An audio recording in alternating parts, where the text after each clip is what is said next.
ये वीडियो तो तुमने ओपन कर दिया, बट अगर सिर्फ टाइम पास के लिए ओपन किया है तो इसे बंद करो और जाओ जाकर गेम खेलो या फिर वो फालतू काम जो तुमने पूरे साल किया है। बट अगर तुम सीरियस हो और तुम्हें तुम्हारी गलती का रियलाइजेशन हो चुका है तो आज से तुम्हारी सारी प्रॉब्लम्स खत्म हो जाने वाली हैं। तो हाय एनसीईआरटी आर्मी, कल जब मैंने कुछ बच्चों से बात करी तो मुझे पता चला कि उनकी प्रिपरेशन में एक बवाल हो गया और वो बवाल है सिलेबस इनकम्प्लीट। अभी तक बहुत सारे बच्चों का सिलेबस इनकम्प्लीट नहीं हुआ है, जबकि सीबीएसई ने अपनी डेट शीट लॉन्च कर दी है और वो सारे बच्चे डरे हुए हैं। जहाँ आपके 15 फरवरी से पेपर शुरू हो जाएंगे, अब आपके पास लास्ट 30 डेज का टाइम बचा है।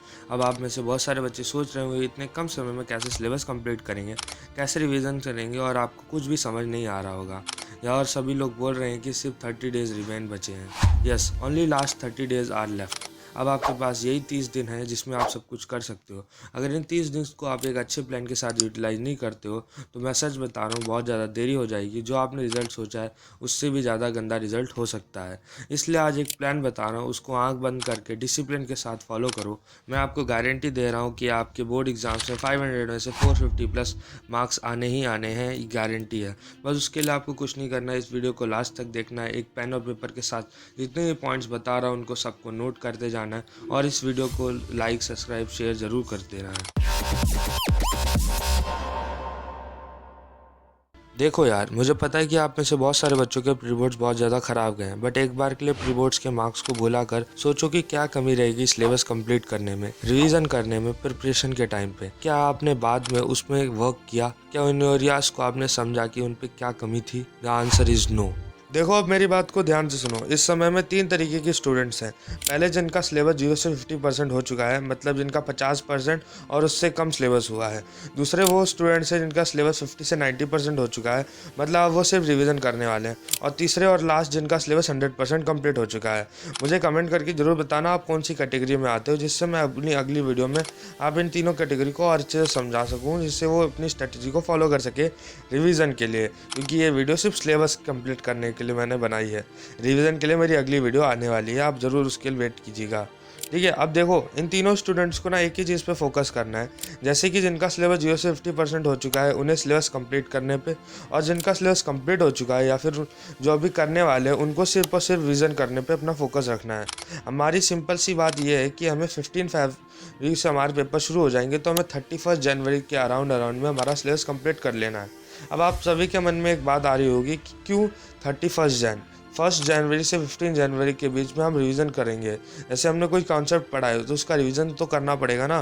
तो हम उस समय उस चीज़ का रिवीजन करने वाले हैं उन 15 डेज और 14 डेज के बीच में, इसलिए 31 जन। देखो, अब मैं निकालूंगा वो सीक्रेट ट्रिक जो मैंने भी अपनी प्रिपरेशन के दौरान यूज़ किए, तो और मैं गारंटी देता हूँ ये आपको भी हेल्प करेगा सिलेबस कंप्लीट करने में। चलिए एक एक कर सारी बातें आपके सामने रखता हूँ। देखो, पहला स्टेप है कि अपने चैप्टर्स को 3 पार्ट में बांट लो। फर्स्ट, जो चैप्टर कर रखे हैं, मतलब रेडी है और कंप्लीट कर रखे हैं। सेकंड, जो करने हैं, मतलब रेडी टू कंप्लीट है। थर्ड, जो चैप्टर आप आगे करने वाले हो, मतलब इनकम्प्लीट चैप्टर्स हैं। अब फर्स्ट, जो चैप्टर आपने कंप्लीट कर रखे हैं, अब आपको उनको बिल्कुल भी हाथ नहीं लगाना है। मुझे पता है कि आप में से बहुत सारे बच्चे यही गलती करते हैं कि वो चैप्टर जो उनके कंप्लीट होते हैं उन्हें बार बार पढ़ते रहते हैं, जिसकी जो जरूरत नहीं होती, और इससे सिर्फ आपका टाइम वेस्ट होने वाला है। अब आपको सिर्फ सेकंड और थर्ड, मतलब जो चैप्टर आपके इनकम्प्लीट है और जो चैप्टर आप करने वाले हो, उन पे ही आपकी फोकस होना चाहिए। आपकी फर्स्ट प्रायोरिटी वही दोनों चीजें होनी चाहिए। मैं आपको एक एक करके बताता जाऊंगा कि इनको कैसे कंप्लीट करना है, सब्जेक्ट वाइज सब्जेक्ट में डिटेल में आज आपको ये सारी चीजें समझा दूंगा। तो सबसे पहले हम शुरू करते हैं साइंस से, जहां आपको पेपर के दौरान 4 दिनों का गैप मिलने वाला है। तो सीधी सी चीज है, ये 4 दिनों में आप सिलेबस तो कंप्लीट नहीं कर सकते, मतलब ये 4 दिन सिर्फ आपके सिर्फ और सिर्फ रिवीजन में जाने वाले हैं। अब मैं बताता हूँ कि इन दिनों में आपको जो सिलेबस कैसे कंप्लीट करना है। तो सबसे पहले आपको क्या करना है, वन शॉट या नोट्स की हेल्प ले सकते हो। आपका फर्स्ट यही होना चाहिए, वन शॉट या नोट्स। और मैं एक चीज आपको और बता दूं, कभी भी वन शॉट जो है ना 5 घंटे, 6 घंटे, 7 घंटे की मत लीजिए। मिनिमम 1 घंटे के वन शॉट लेना है, क्योंकि अब आपके पास टाइम नहीं कि आप बहुत बड़े बड़े लेक्चर्स देखो। ठीक है, तो आप उसके लिए हमारे चैनल के वन शॉट्स भी देख सकते हैं। इसकी प्लेलिस्ट मैंने ऊपर आई बटन पे लगा रखी है। उसके बाद आपको सेकंड हमारा स्टेप जो है उसको फॉलो करना है, वो है प्रीवियस ईयर क्वेश्चंस को सॉल्व करना। प्रीवियस ईयर क्वेश्चंस को सॉल्व करना इसलिए इंपॉर्टेंट होता है कि ये आपको कॉन्फिडेंस देते हैं क्वेश्चन सॉल्व करने का, क्वेश्चन पेपर्स को कैसे लगाना है। इसलिए आपको ये जरूर करके जाना है। उसके बाद आपको तीसरी चीज जो हमारी मोस्ट इंपॉर्टेंट है कि एक सैंपल पेपर जरूर लगाना है। जैसे ही आपका साइंस का सिलेबस कंप्लीट हो जाए, आप एक सैम्पल पेपर जरूर लगाएं, जिससे आपको एक कॉन्फिडेंस मिलेगा, आपको बूस्ट मिलेगा। और मैं प्लीज आपसे चाहूंगा कि जो भी सैम्पल पेपर आप लगा रहे हो ना, प्लीज प्लीज प्लीज एकदम जेन्युइनिटी के साथ लगाना, एकदम ट्रस्ट के साथ लगाना, बिल्कुल भी चीटिंग मत करना, क्योंकि अगर आज यहाँ आप चीटिंग कर जाओगे ना, पर बोर्ड्स में आपको बिल्कुल भी चांस नहीं मिलेगा चीटिंग करने का, ठीक है। तो आपको इतना अभी जल्दी साइंस में कर लेना है। एक बार रिकैप देख लेते हैं आपको साइंस में क्या करना है। सबसे पहले आपको वन शॉट या लेक्चर्स देखने हैं, उसके बाद आपको प्रीवियस ईयर क्वेश्चन करने हैं, और उसके बाद एक सैम्पल पेपर आपको जरूर लगाना है। अब हम चलते हैं हमारे दूसरा सब्जेक्ट जो है सोशल साइंस। सोशल साइंस की स्ट्रेटेजी सिलेबस कंप्लीट करने की कुछ इसी प्रकार रहने वाली है। 4 दिन का गैप आएगा पेपर के दौरान, तो वहाँ पे आप सिर्फ रिविजन कर सकते हैं, आपको मैंने समझा दिया। अब इन दिनों पे कैसे आपको करना है, जिससे आपकी एसएसटी स्ट्रांग भी हो जाएगी, आपको सारी चीजें समझ में भी आ जाएंगी। तो आपको सबसे पहले सेम फार्मूला रखना है, वन शॉट या नोट्स को फॉलो कर सकते हो आप। मैं एक चीज आपको सीक्रेट बताता हूँ, जैसे आप वन शॉट को देख रहे हो ना, तो उसके साथ में नोटबुक रख लो। जैसे वन शॉट देखते जाओ, तुरंत टिक करते जाओ, ये टॉपिक हो गया, ये टॉपिक हो गया नोट्स में। तो इससे क्या आप फास्ट लर्निंग कर सकोगे, आपके नोट्स भी कंप्लीट हो जाएंगे और वन शॉट भी कंप्लीट हो जाएंगे। उसके बाद हमारी सेकंड चीज वही रहने वाली है, प्रीवियस ईयर क्वेश्चन, जो सबसे ज्यादा इंपॉर्टेंट होंगे एसएसटी के अंदर, मुझे जो लगता है, क्योंकि इसके लिए आप क्वेश्चन बैंक यूज कर सकते हो।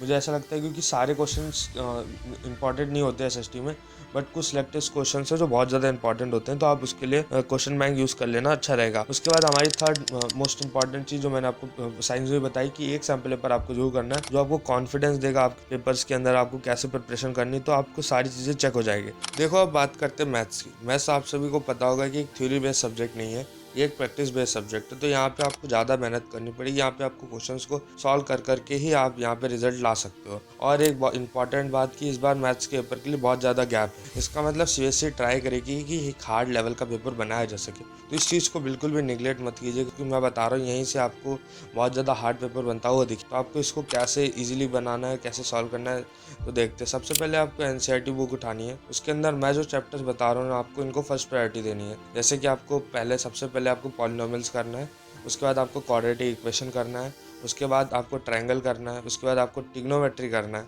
और तब आप आगे के चैप्टर्स में जाएं। मेरी एक बार लास्ट में ये बात जरूर मानिएगा, क्योंकि ये चैप्टर से ही सबसे ज़्यादा वेटेज ऑफ क्वेश्चंस बनते हैं, weightage of marks in chapters की सबसे ज़्यादा हाई है, इसलिए आपको ये चैप्टर सबसे पहले निपटाने हैं। उसके बाद हमारी सेकंड जो मेथड रहता है हर बार के ऐसे, कि आपको प्रीवियस ईयर क्वेश्चंस करने हैं, और क्वेश्चन बैंक की जगह आप यहाँ पे एनसीईआरटी एग्जाम्पलर करेंगे, क्योंकि एनसीईआरटी एग्जाम्पलर में हाई लेवल ऑफ क्वेश्चन हैं, आपकी थिंकिंग इंप्रूव करेंगे, इसलिए आपको एनसीईआरटी एग्जाम्पलर जरूर करना है। और लास्ट में जैसे सबको पता है कि आपको एक सैम्पल पेपर निपटा देना है। सैम्पल पेपर आपको इसलिए निपटाना है क्योंकि मैं हर बार बताता हूँ कि आपको कॉन्फिडेंस बूस्ट करता है, इसलिए आपको एक सैम्पल पेपर जरूर निपटाना है। अब हम आगे बढ़ते हैं और हमारी लास्ट जो सब्जेक्ट्स हैं उन पर बात करते हैं, वो है हिंदी और इंग्लिश। हिंदी और इंग्लिश मेरे हिसाब से बहुत इंपॉर्टेंट चैप्टर्स हो जाते हैं, और बहुत सारे बच्चे क्या करते हैं, इनको सबसे आखिरी में पढ़ते हैं, इनको सबसे ज़्यादा ईजी लेते हैं और इनको निगलेक्ट कर देते हैं, इनको छोड़ देते हैं, बट वहीं पे वो गलती कर जाते हैं और वहीं पे उनके मार्क्स रह जाते हैं सब। इसलिए आपको यहाँ पे तो 100% फोकस लगाना ही लगाना है। तो आपको सबसे पहले क्या करना है मैं आपको समझा देता हूँ।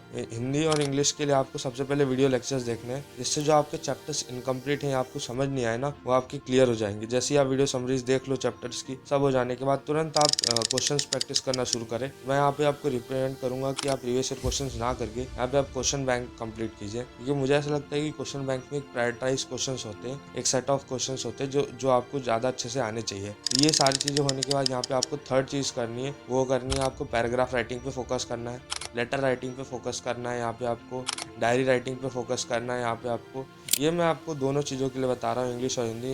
लास्ट में यहाँ पे आप ग्रामर एक बार कर सकते हो, उसके बाद आपको एक सैम्पल पेपर निपटाना है इंग्लिश के लिए और हिंदी के लिए भी।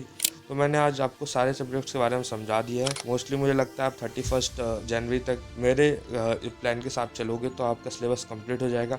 मैं आपको अभी भी रिकमेंड करूँगा कि आंख बंद करके इस प्लान को फॉलो करो। मैं आपको 100% बोलूँगा कि इससे आपका सिलेबस भी कंप्लीट हो जाएगा।